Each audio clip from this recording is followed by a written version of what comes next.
Hello everyone, welcome. I am Sharmin Bijan. I'm the director of Sharmin Bijan Mossavar-Rahmani Center for Iran and Persian Gulf Studies. For those of you who didn't know.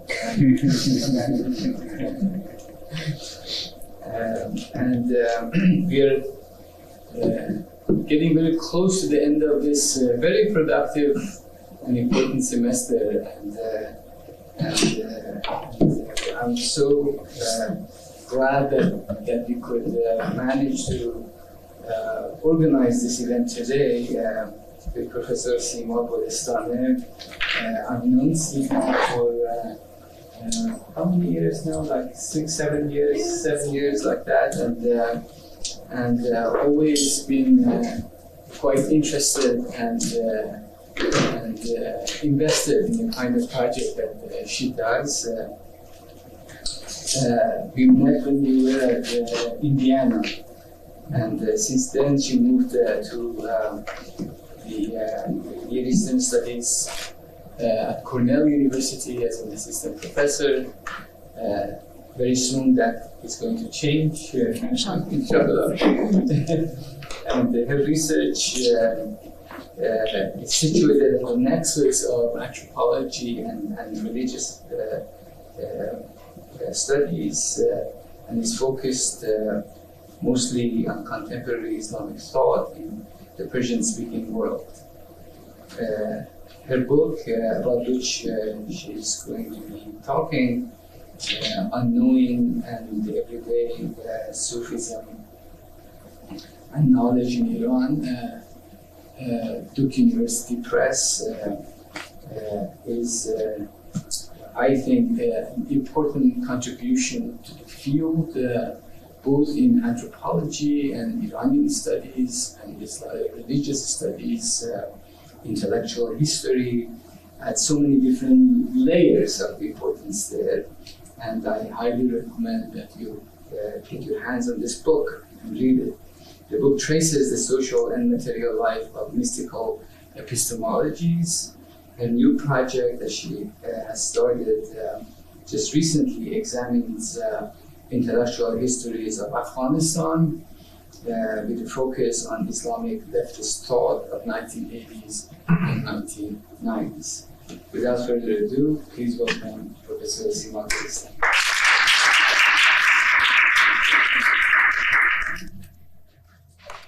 Oh, thank you, Behrjan, so much for that kind introduction.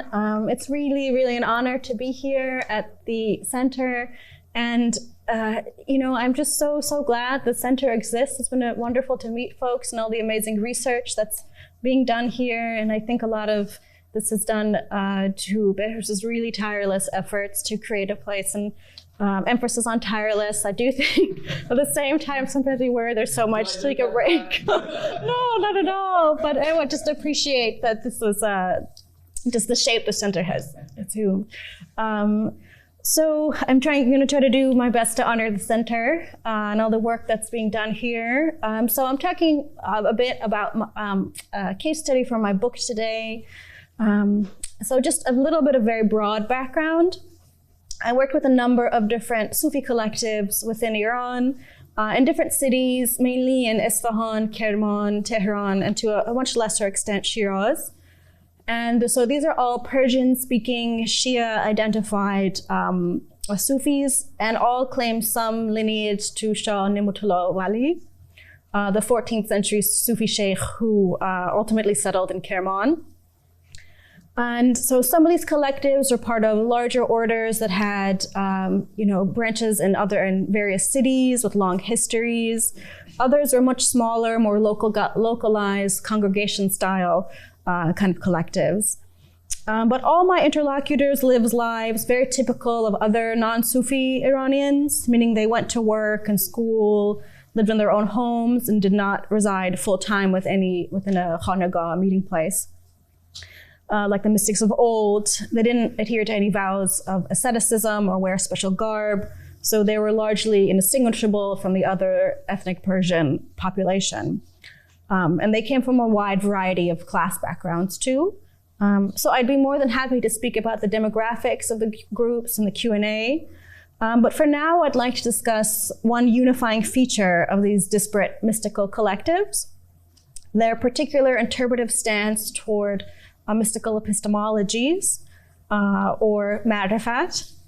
And while Marifat is typically translated as gnosis, I translate it as unknowing. And just to note that, of course, Marifat, there's endless numbers of interpretations of this word, but when I'm using it, I'm just using it to refer to the interpretive stance of my interlocutors. And so what I found in my research, that for my interlocutors, Sufism was not an escapist or transcendent sort of phenomenon, but something that held real application, amal, for their everyday lives. And in order to understand this, I had to take these mystical ideas very seriously. To think, for example, what does it mean when Sufis talk about fana, the dissolution of the self, the ego, not as metaphor, but as an actuality, as a new form of subjectivity. And so I turned to this idea of unknowing. And so what is unknowing?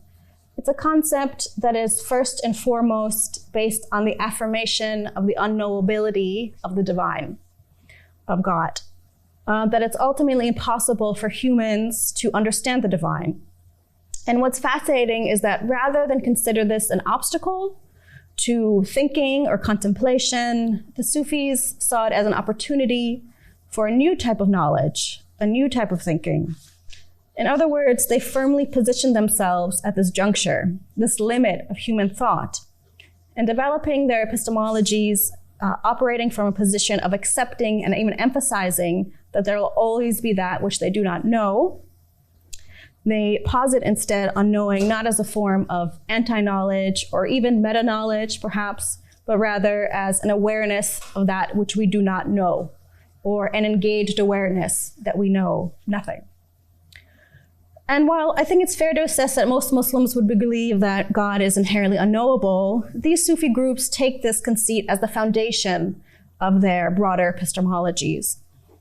For the contemporary Sheikh Sayyid Mustafa Azmayesh, the interminable nature of the journey of Sufism is perhaps its most defining feature. And I quote, and I really should have had the Farsi on these, I apologize. "The road to God is endless because God is infinite. Constantly we have to go on and accept to go on. When you stop, you are no longer a Sufi." So within unknowing, there remains some elemental form of understanding, a self-conscious awareness, and I think this is important, but it's an awareness that something remains unresolved, something remains unanswered. Haj Nur Ali Tabande, who's the highest qutb of the Ne'matullahi Sultan Ali Shahi Sufi order, who passed away in 2019, writes about Marifat. And here he uses the word irfan. And again, I apologize, this crowd should have had the Farsi. So literally, Marifat is knowing, yet knowing has different stages. Gnosis is not an absolute matter. It is something that, as the philosophers say, is graduated, such as light and faith, which have degrees. More than anything else, this process continues endlessly. Here then we see one of the first aspects of unknowing, that it contests the finality of thought, suggesting an intimation of knowing as a process without endpoint. There will again always be that which we do not know. Far from advocating the removal of knowledge, this form of thinking where thought is compelled to its limit, rather emancipates thinking as an automatic, systematic means to an end, and allows it to operate as a constantly searching, kind of seeking, generative device. What services then is a new mode of thinking, one that, through its need to question, is able to conceive of a wholly different conception of reality. So unknowing is exactly that. It causes someone to unknow something, to take something that would be seemingly concrete and finite and sort of unravel it, blur its endings and its beginning, renders the familiar unfamiliar, and in some cases even puts its existence of something into question, its ontology. And I'll turn to a quote from Ahmad Ghazali, the more interesting of the Ghazali brothers, if you ask me. unbiased. The station of ma'rifat is beyond the limit of knowledge, and their knowledge is aql, and the elusive expression of knowledge cannot reach it, any more than its outward expression, ibarat. However, the illusion of mystical epistemologies will indicate it, for unlike knowledge, the boundaries of which are well constructed, the boundaries of mystical epistemology lead to its ruin. Here then is the dashing of waves of the ocean of love, breaking on themselves and returning to themselves. This ruination of boundaries of that which is contained was seen throughout a number of my case studies. And this brings me to my next point, that the ways in which unknowing was applied by my interlocutors, and it seems very abstract at this point. It seems like, okay, that's a nice philosophical stance or idea. But what was interesting and really compelling was that this stance would also combine with the insistence about amal, of application for their everyday lives and how it had purchase for them. And so that's why in the project, at the heart are really 4 ethnographic case studies, and 4 out of the 5 chapters are case studies, which I see how this idea is kind of applied. So in particular, I trace the affective and sensory dimension of ma'rifat as it influences the mystic's understanding of text and authority, the self, memory, and place. I speak with 2 sheikhs whose belief in the endlessness of meanings found in works of poetry, ultimately the ultimate unknowability of the text, leads them to confirm the limits of their own authority as interpreters and even as spiritual leaders. Listening practices within the musical zikr ritual demonstrate a reconfiguration of the self as an unbound entity, a move towards a destabilization of subjectivity, a loss of self, and a post-colonial context where the return to selves has been, discussed by thinkers like Shariati, for one, who has his own, of course, complicated understandings of return. And a small collective of mystics actively attempt to overturn a difficult event, a memory of a difficult event, the destruction of a meeting place by the Shahshari, summoning a willful amnesia that both dovetails and diverges from other forms of remembrance of zikr in post-war Iran. And finally, in my last chapter, I look at a residential neighborhood is rendered unfamiliar as a group of young people reimagine the space through movement, reviving a literal interpretation of the idea of suluk, intentional wandering. And so ultimately what I found, this was after much of the research had been done and I was writing it, was I realized I was doing something like an ethnography of an idea, or more particularly an ethnography of a hermeneutic stance. But that sounds so unwieldy and annoying. I go with, ethnography idea is a little bit more palatable, I think. And today I'm going to highlight some elements of this unknowing of memory, as I'm calling it. And before moving on, I'll just touch on something really briefly. But what I do discuss in the book is that, of course, what gets called Sufism in Iran is very complicated. And even though I'm positing a moment of tension between these groups, I want to be clear that I'm not suggesting in any way that Sufism is heterodox and, the alternatives are orthodox. And, the religious, historical, intellectual, or political histories between Sufis and other things have a lot of cross-pollination, and even within the era of the Islamic Republic. And I'm happy to talk more about that. Even folks like Ayatollah Misbah Yazdi has writings which have like a messianic streak, which could be seen as somewhat esoteric. And again, I'd be happy to talk about these sort of intellectual blurrings, also about the kind of precarious legal status, if you can call it that, of Sufis in Iran today in Q&A. But for now, I'll speak of my case study. Let's place it, Takhlifulad. And this will be ethnography style, narrative style. So on late Friday afternoons, the Sufis gather on the eastern side of Takhlifulad, necropolis in Isfahan, as dusk falls. Exchanging polite greetings, they have come for sundown prayers, most carrying the small carpets, the jan namaz, unfurling them onto the concrete as they take their spots on the empty lot. There is still rubble along the side of the vacated lot, the high walls of another section of the cemetery complex coming to an abrupt end, having sustained some damage when the shrine was demolished. The grave, however, was left intact. The Sufis had resisted the demolition of the tomb of Nasser Ali and Takht Fulad for nearly 7 months before it was razed to the ground in the early morning hours of February 18, 2009. In late autumn of 1387, a sign had been posted on the door by the Shahshari, the municipal government, that the building was in disrepair and was to be destroyed as part of the city's beautification initiative. Several members went to the Shahshari offices to inquire further on the matter, but the only information they were given was another printout of the sign on the door.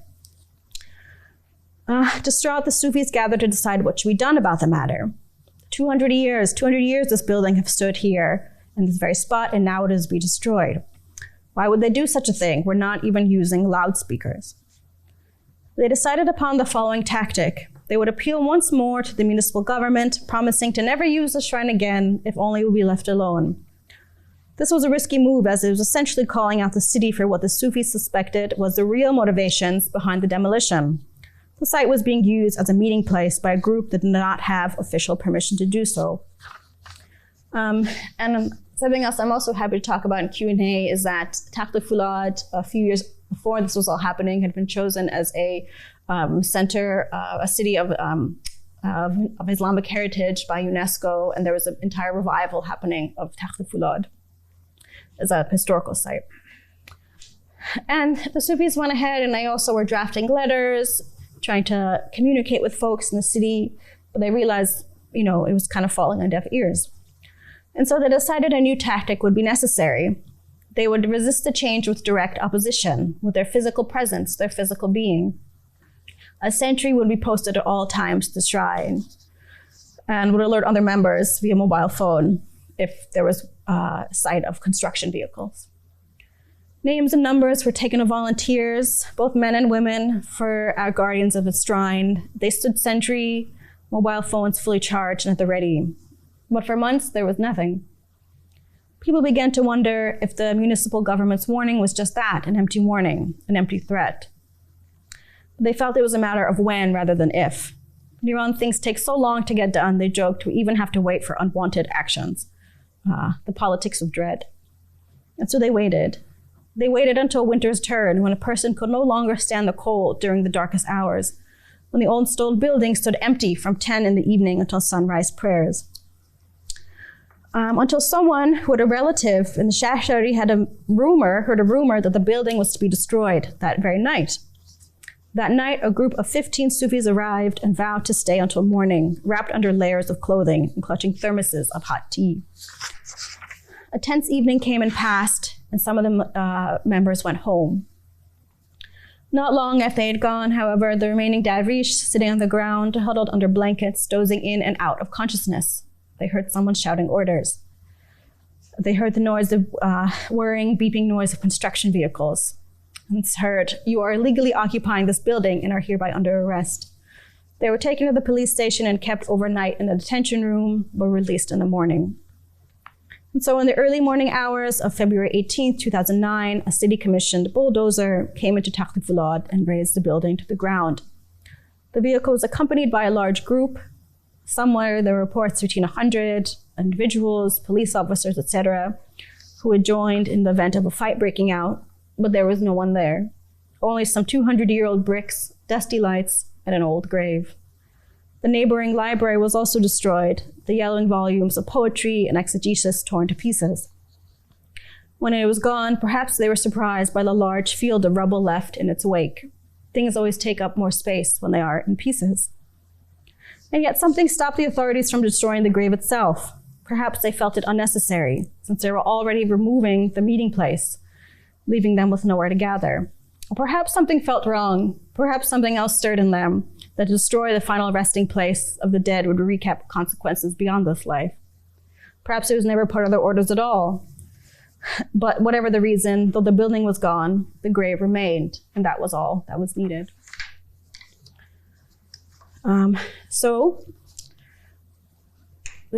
This was the sense of why there were continued prayers happening at this site as well in Takht Fulad.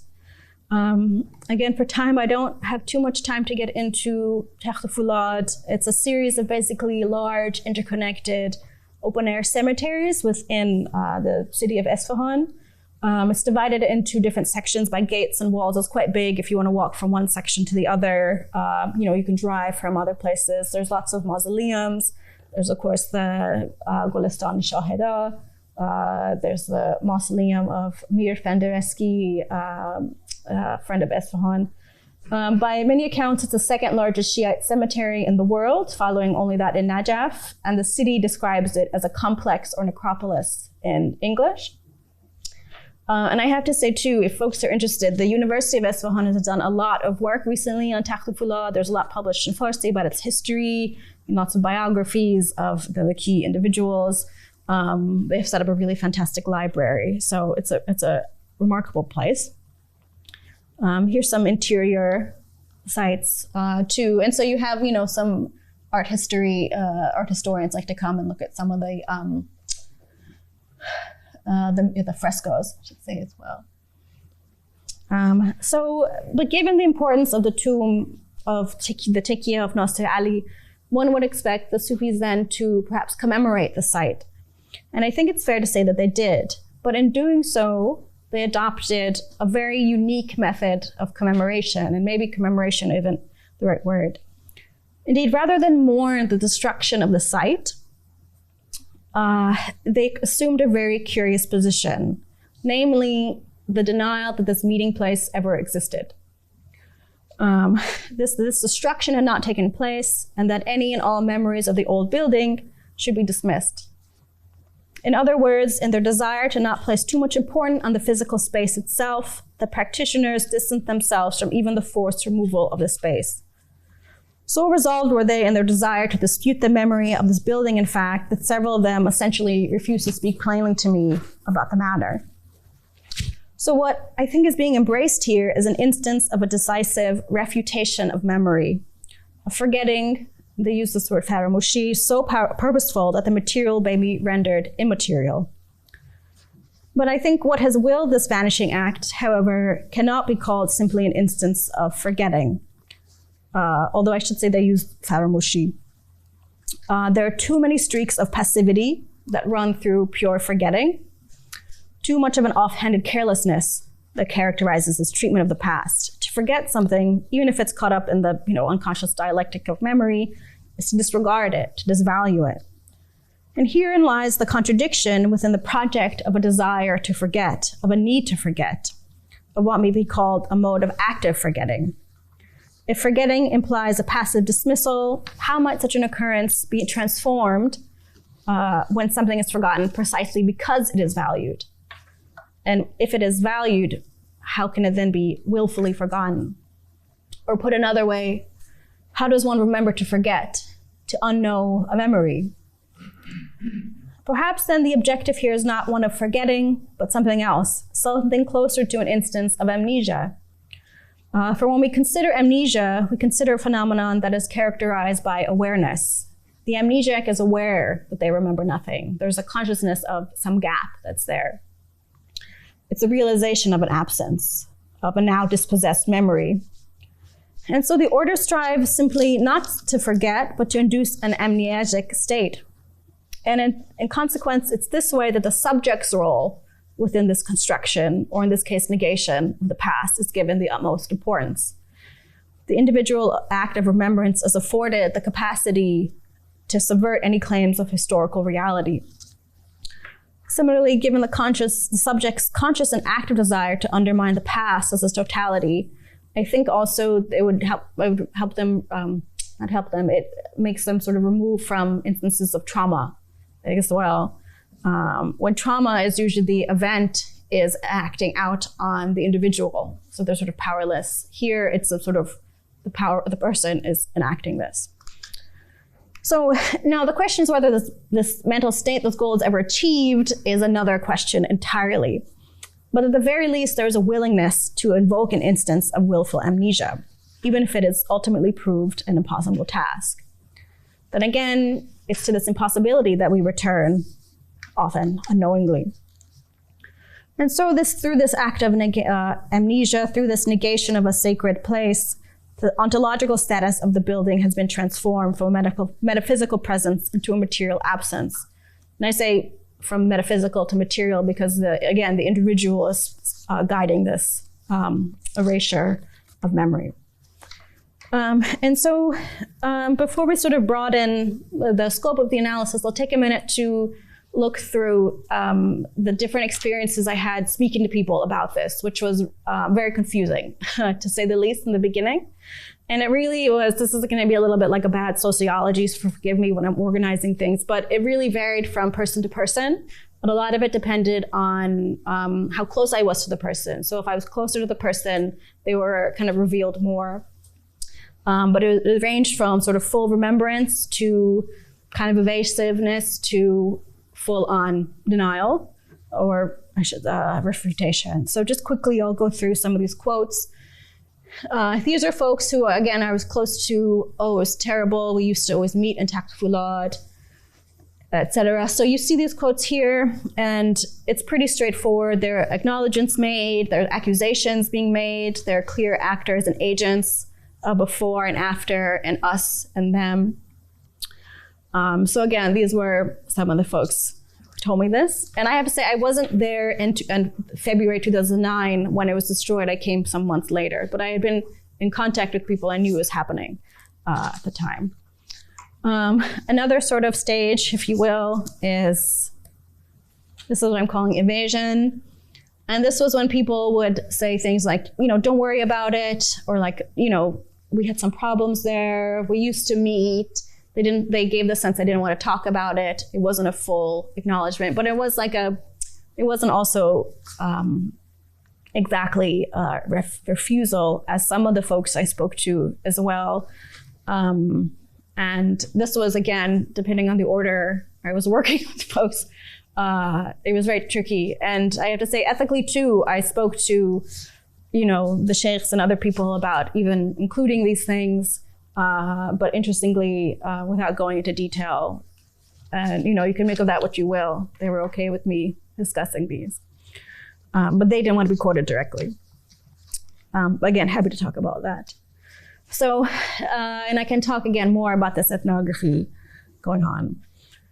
But let's take a minute then to sort of pan the camera back a little bit and think about what it means to have this much, self-enclosed community. Take on this sort of politics of memory, this unknowing of memory within the context of Iran. How are we to understand these practices of active forgetting here? And of course, for this crowd, I don't really need to get into the memorializations that happen within Iran, especially relating to the Iran-Iraq War. And it's true, there's debates about, especially when you think about mural culture, that's potentially changing. This photo is not mine. This is from Rushdie Zarqa. I just liked it because it was a modern one from Mashhad. There's a lot of changes that are happening, and folks like Narges Bashkholi has been talking about, changing, the tactics of using the Iran-Iraq War as, formations of identity, et cetera, et cetera. So I give all that as a sort of very broad caveat. And just a sense of this, how it is within the everyday, that these forms of commemoration, especially of the war, still persist. Although I do think it's changing. So what does it mean, when you have these different visual linguistic presences of the everyday? And the sense is, you're trying to render visible the memories of who's gone. The young men have died, they've been turned into images. It proposes the idea that the existence of the nation, of course, rests upon the ability to keep these forces that were once here at bay. To remain ever vigilant. This is kind of the promise and the command of certain, people with certain authority figures. And it's this reason that the demands of the nation often can operate through a logic of threat. And to begin, I think the logic of threat implies a logic that's really tied to a specific temporal matrix. For the notion of an imminent threat is usually tied to the idea of a future. The future is at risk. The possibility that the state of things may cease to exist. And so a logic of threat implies both the promise of a possibility of a future as well as a possibility of its destruction. By operating on the assumption of an ever-present threat, then these commemorative tactics of the state speak less to the present than to the future. In other words, these summonings, visual and rhetorical, are engaged most directly not with the present, but I think with the future. And we can talk about that collapse there. The contemporary realm subsumed under the weight of both the past and the future, serving only as placeholder. On the one hand, the past is felt so acutely in the everyday that the present is only able to situate itself as a sort of remainder, that which exists as aftermath, as if perpetually caught within the immediate moment after the catastrophe. As a result of this, the cause of injury, this enemy that existed in the past, remains ever near, hence the imminence with the A, imminence of threat, until the primary goal, the vulnerable present, is to position itself in such a way to preserve the possibility of a future. Thus, the remembrance emerges as a way to subsume the present, again, against both the future and the past. And again, I think we can think about it as a generational shift happening, too. So within this sort of national narrative, it would appear that the Sufis' reaction to the destruction place would exist in direct opposition to such an emphasis on preservation and assertion of a past traumatic event. And so it almost would seem like it's like a neat kind of binary, active forgetting versus active remembrance, willful amnesia over willful remembrance, etc. But I do think there are some, and there are certainly differences, I do think there, but I think even when the Sufis are trying to render the present absent, there are some similarities between these different modes of remembrance. And I think it helps to look at concepts of zikr rather than remembrance necessarily. So zikr, of course, as I know, is often translated as remembrance, recollection, mindfulness. But if we also think about zikr, sometimes it's described as being akin to memory, not exactly the same as what we think of as memory. And here are my favorite sort of zikr quotes from medieval sources and, of course, the Quran. If we understand memory as an act of preservation, a process by which to crystallize and store the past, then zikr instead proves a phenomenon that not only maintains knowledge, but renders it present.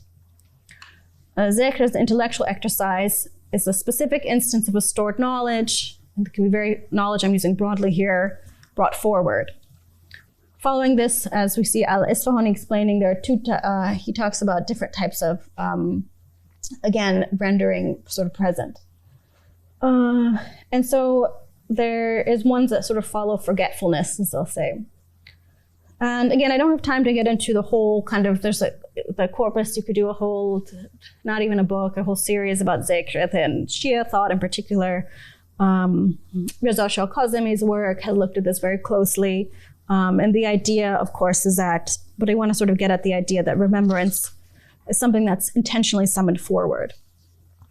And so both of these groups have turned to this concept of zikr, I think, or this type of remembrance to fulfill their objectives. One, to reinscribe and guarantee traumas of the past into the present, giving evidence the need for a strong central government. The other, in order to declare the disinterest and disengagement of the socio-political as well as material realm. Rather than positioning these groups as totally opposed, I think there's something sort of similar about their interpretations of memory that's there. Okay. So moving forward, bringing it back to sort of the Sufis themselves. So under the pandemic, individual Sufis, not as a collective, would sometimes still go to this grave site, which turned into a parking lot on Fridays and Thursday evenings for prayers. And they said, they don't want to attract attention, but we don't think they'll bother us if we go in a group. And so let's consider Takhl Fulad and the events that transpired there. Most notably, up until this moment, I've looked mostly at the reaction after the destruction of the Tekiye. But I think it's worth examining the incident more wholly from beginning to end, from the initial sign posted on the door to their continued praying in their alleyway. And looking at the larger narrative, there appears to be a turning point in the tactics and responses employed before the destruction and after, a stark contrast in their actions and reactions. If you remember, initially the Sufis employed a number of tactics to prevent the demolition, appealing to the authorities, looking to family connections within the bureaucracy, various avenues of dialogue, and of course then standing guard with their own bodies. And such methods of direct engagement are typical techniques by which individuals and collectives may attempt to thwart the actions of any sort of political entity that governs them. And they embrace these methods pretty wholeheartedly. Why then, in the aftermath of the destruction, after such resistance had been mounted and organized, sleeping through cold nights, risking arrest, worse, why did they then, why did their sort of oppositional consciousness seem to dissipate so quickly? And I might offer that it didn't disappear, it merely kind of changed forms. Perhaps not even changed forms, but what occurred was a shift in the way that the order wished to view the incident. Initially, the matter was approached on what might be called a social or bureaucratic level, where attempts were made to navigate the various institutions, etc. All means by which they might confront the municipality directly. Just as the municipality claimed the reason for the destruction was beautification of the neighborhood, and I can speak more about this too, so too did the Sufis approach the instance as entirely civil matter, ultimately resulting in an act not dissimilar to civil disobedience. Action met with counteraction. After the demolition, however, in the immediate aftermath, there was speaking to some media groups and there was some contacting of folks in the immediate aftermath. But after that, there wasn't really any contacting of the authorities. This public silence, however, I don't think implied that the Sufis were no longer concerned with what transpired at Takht Fulad, nor had they dismissed it completely. The incident was rather approached from an entirely different light. The terms of the debate reconfigured wholly. Now the removal of the tikya would be approached through a mystical lens. Rather than confrontation, there is evasion. Rather than direct opposition, a strange sideways tactic has been espoused. The socio-political realm abandoned in favor of one might be called, with which it was largely concerned. It is in this way that the Sufi order has rendered the municipality's actions impotent. One can never lose if they never played at all. Is this resistance? There are shades of defiance here, undoubtedly, if we understand resistance as actions or thoughts explicitly reactionary to some oppositional force. And you can argue that this response to the government working in tandem, was something like this. The Sufis' ultimate response, however, or non-response, if you want to call it that, their very deliberate action to ignore the event in their own ways adds a layer of ambiguity that might problematize such categorizations. If resistance is deliberative action in response to antagonistic forces, how does deliberative forgetting register? Beyond simply resistance, however, this might be understood as a tactic first and foremost. What is a tactic? Both method and maneuver, it is an act that is calculated, purposeful, and intentional. A tactic is something that is designed to respond to a certain dilemma or obstacle, and here is molded by the contours of the problems with which it wishes to navigate, the formation of a conceptual counterpoint. And so when thinking about the mystic's actions, one might categorize them as a form of tactical endeavor, one that involves a certain mode of resistance but isn't totally defined by it. In other words, their decision to not engage was a form of resistance by the fact that they chose to prioritize their metaphysical needs first, the primacy of the remembrance of God, thereby demonstrating the impotency and irrelevance of the state in light of their own epistemological and spiritual framework. As they began with civil tactics, careful deliberation, they shifted their needs of the response to address the needs of what the building was addressing all along, the spiritual needs of the faithful. In this way, the entire incident has been reframed as a spiritual exercise, as devoid of politics as they might make it, an unknowing of memory, when given its context as a highly politicized act. Now, I'll end with just a few lines. What does it mean to unknow a memory? The strangest of exercises, to question oneself at such a fundamental level, acting as both skeptic and believer, both pushing and pulling against a single idea. Ultimately, this form of refutation of knowledge implements an instance of self-doubt so severe that it undermines not only the ontological status of places and things, but potentially one's own cognitive faculties and emotions. Indeed, such an upending of reality, sort of outside of some sort of like psychotic break, is only possible when the parameters of what constitutes reality or the real might be reconfigured. To demand such malleability from the real undermines the understanding of reality as a totality, that which is unchanging and exists as a temporally and ontologically contained whole. In this instance, then, we must turn to Sufi understandings of what comprises that which might be considered real. Furthermore, we must also consider the epistemologies demanded by such systems of reality.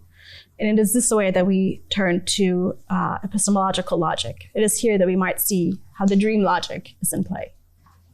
And I think I'll get that. Thank you. Thank you so much, Seema. This is such a lovely talk. I have so many questions for you about Nakapura, but I was wondering, while you were talking, I was thinking about Terence Sedea's work, because he also talks about the raising of a shrine, and he talks about like miracles that would happen that would divert the construction from happening, like I don't know, like the drill wouldn't work, or like things would start flying at the construction workers, or something like that. Right. And I was wondering if there's any sort of attestation of something like that happening at Nakapura in sort of like a metaphysical protection of the shrine. That came under. That's interesting. I'm sorry, I didn't hear who the first person you. Terence Sedea's book. It's called Miracles of Material Life. Oh, I know that one. Yeah. So he works on single-point Malaysia. Oh, okay. We're gonna check that out. I think there was some discussion beforehand that this might happen, and there was some hope holding out onto that. I didn't hear anything afterwards about it. Generally, though, it's interesting, the role of sort of the miraculous within this group and a few others, maybe just two others, was interesting because it was quite a thing of a debate within them, the Sufis themselves often. So, and then it also was tied to, like touching of the Quds chair or Sheikh chair and things. And so within those orders, things like that, and things like the miraculous, also healing practices, some people were really into it and others were like, that's not it, like don't listen to that, that's khurafat. And so the role of the miraculous is really interesting as like a point of contention for some of them too. And I think there was some, I have to look, people might have mentioned it before this direction, but yeah, thank you. Thank you so much. Beautiful talk. I'm still kind of thinking about how you're navigating different things that cannot be known. So that we cannot know God, but we can also not know fully history or like what has happened, like fact, and we cannot fully narrate that. But also, so like, how did you like sort of think through these different layers? How do you move from not the inability to know God to inability to establish social facts, or things like that? Yeah. You also talked about, or you hinted at, that there were reasons that the shrine was destroyed. Yeah. But we didn't really know. So, yes, and we didn't really sort of think through that. We don't know that as much in the story. I was wondering if you could speak about that a little bit. The meetings. Are we to deduce sort of interpretive conflicts? You sort of bracketed entirely questions of orthodoxy, but it sort of lingered by the fact that we don't actually know why the shrine was Yeah. No, thank you for both those questions. So the first one, the relation, it really came to me, or didn't come to me. I thought, in a way, it is sort of transposing, this emphasis on the unknowability of the divine, and also the unknowability of, and it's by extension, since we don't know the divine, we're stuck in sort of this dream world. And reality, the truth is with God, and we don't know that fully. And what's interesting is that we're in the veiled world, which is kind of a dream world. Dream is, it's maybe not the right word to say. And what I saw there was that in both instances is that both were kind of undercut with questioning as something that is generative, So when talking about the limits of knowing God and not being, hampered by that, I think you're also seeing questioning happening in other realms and other ideas. Well, here it's like a very literal, through history and totality. It's the idea that, through questioning, something generative happens. It's not like a block that's there when you don't know something. And so by posing that to things that are more contained, you're applying the idea that what you see with God, and that should be a model. And always remembering God and that specific understanding of God as unknowable can be seen in other worlds. And also I think it's theories of immanence also is sort of tied to that idea as well. If that answers the question. And yeah, thank you for the second question, which I didn't get to at all in this talk. I do it a bit in the book, not as much as I would like in a way. Partially. So I think the reason I can tell you my own ideas is at the time, 2006, UNESCO made Isfahan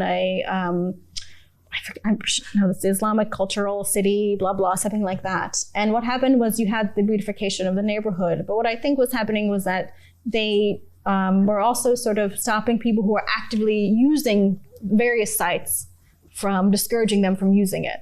So this isn't the Tekiye wasn't the only one that was being used. There's still other shrines that people go to when they're open. But this was definitely the largest. And it was outside the parameters of any sort of municipal authority. It was just the Sufis. So I think it was a way of sort of sanitizing it. They wanted to turn it into more of a tourist site. It's kind of messy if folks were doing it. So and the reasons they gave were always, of course, civic and civil. It wasn't like, we don't like this. This is, this is all, in other cases too, like you're using this without a permit, etc. So that's sort of the reason I think it was part of this larger sanitizing of Haflifulad. And the other instance about this is, and so in the book, and it's part of, there was also these other, cultural organizations that were flourishing at the time. So that's, I think, the reason behind it. And some of it I don't include as much, but there's also a lot I don't know. And that was a decision I had to make, which is limiting. I didn't get anything. I was, I was a little wary of going and being like, why'd you do this? So I just got that information all secondhand. I had some of the pamphlets and brochures they were publishing, so some of it I just didn't know. And I try to address that more in the book in more detail, but it is an important part. It's the things like, should I include it without it? So I try to mark its absence, but thank you for that. Dig into it so you could be here today. Yeah. There's a question back there. Thank you so much. This is a really fascinating talk. I really appreciate it. So I work on Buddhist traditions and philosophy, but I'm really interested in the deployment of epistemic modesty or something, the limits of the possible knowledge, especially in a political setting. And it's really amazing the story you're telling. And I wonder if you would say more about when you describe the kind of three levels of descriptions that you categorize. You spoke about your own positionality relative to those people that the people you were closest to just sort of said, oh yeah, this was really terrible. And then there was this intermediate stage, and at the far end was a complete denial. This never happened, you don't know what you're talking about. And it seemed to me like that is relative to your if that's relative, then the perception that you're arguing that you're seeing the deployment of the Sufi sort of philosophy of epistemic modesty, of the limits of knowledge. It seems to me that's a kind of public performance, which makes sense as a kind of shared, like this is a tool we're going to use in this setting. so that we aren't, I don't know, publicly blamed or humiliated or whatever it is, to sort of push away the need to directly confront the action. Anyway, I wonder if that's a useful. Yeah, no, that's really interesting. I think you have this question of, public and public facing. And I think there was, and yeah, absolutely, it was tied to the reactions I got, or the reactions I got, or responses I got to the question, what happened at this place, were very much tied to my positionality to these folks.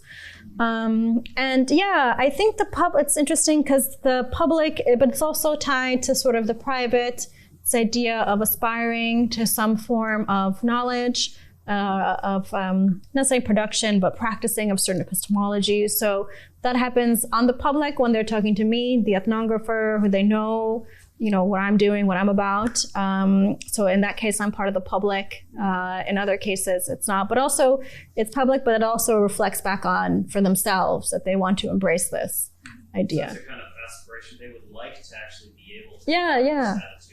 Right. Yeah. Like if it's ever actually forgotten, like that is beyond my capacities, or probably anyone. So yeah. Thank you. Thank you so much for your talk. It's wonderful to have you here. I'm going to ask you a question from the literary and linguistic aspect of your topic. Yeah. And that is about the word matter of fact. Yes. And your translation of it. Yeah. So from what I gather from the Persian Sufi literature, the word matter of fact is usually synonymous to shanakh, which is a deep understanding or perceiving with one's inner psyche without relying too much on the information from the outside, and also without claiming knowledge or knowing, because ultimate knowledge belongs to have. Right. Really translate that. So first, I want to hear your opinion on that, and second, I want to know in your conversations with your subjects whether you came across that distinction of in Persian not knowing, as in marifat, as in nadonestan, Right. right, and or versus shanakh and grasping. No, thank you for that. Yeah. So, and a lot of the literatures, I would say I saw more marifat is distinguished from aql, and that is different types of kind of knowledge. I didn't actually come across too much about, certainly within Shanakhtan, understanding, recognizing is there. In my conversations, there wasn't that much, and there wasn't that much about not understand and other things like that either.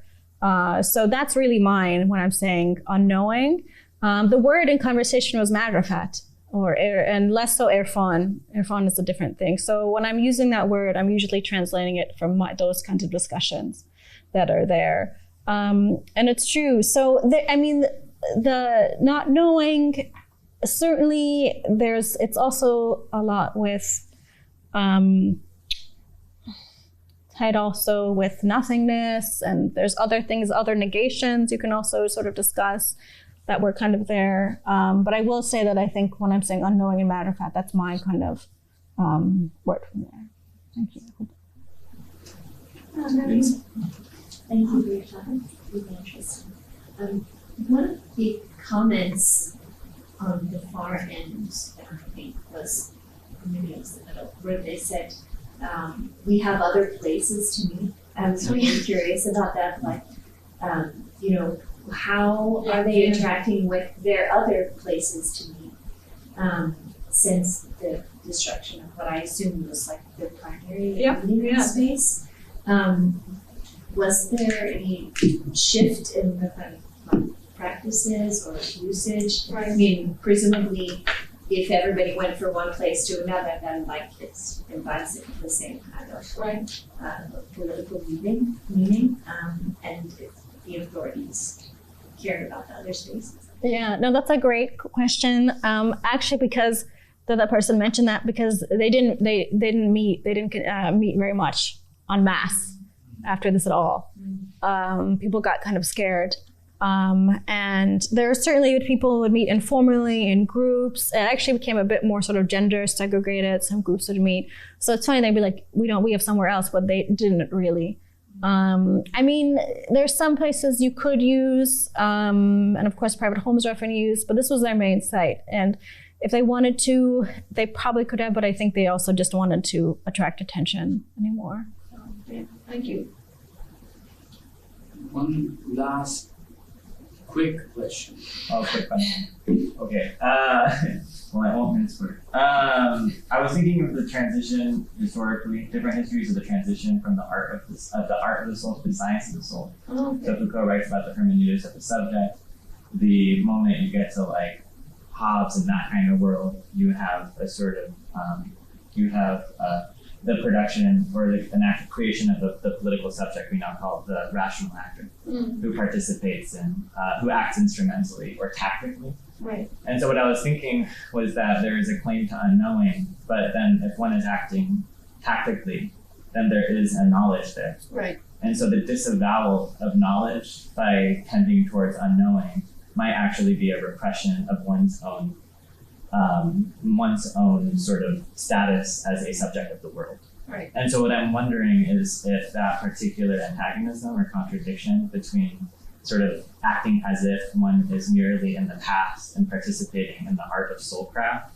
I forgot how I started this question, but basically how they negotiate that particular mode of life. Doesn't happen. Anyway, and to basically their own participation in a world structured around the science of the soul and the compulsion to act like a rational actor.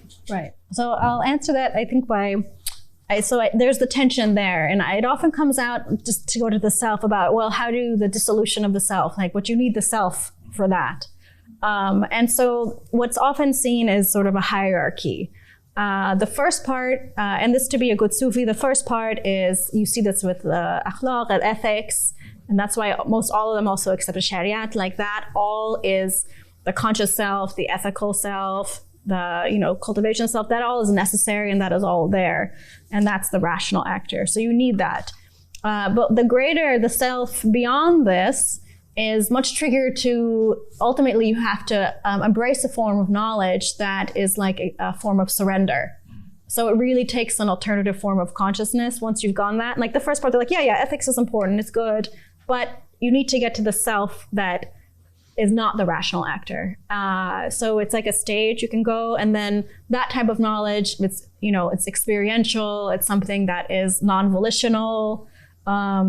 So it's a very different form of consciousness that is cultivated. So they think they see it as a progression rather than an antagonism.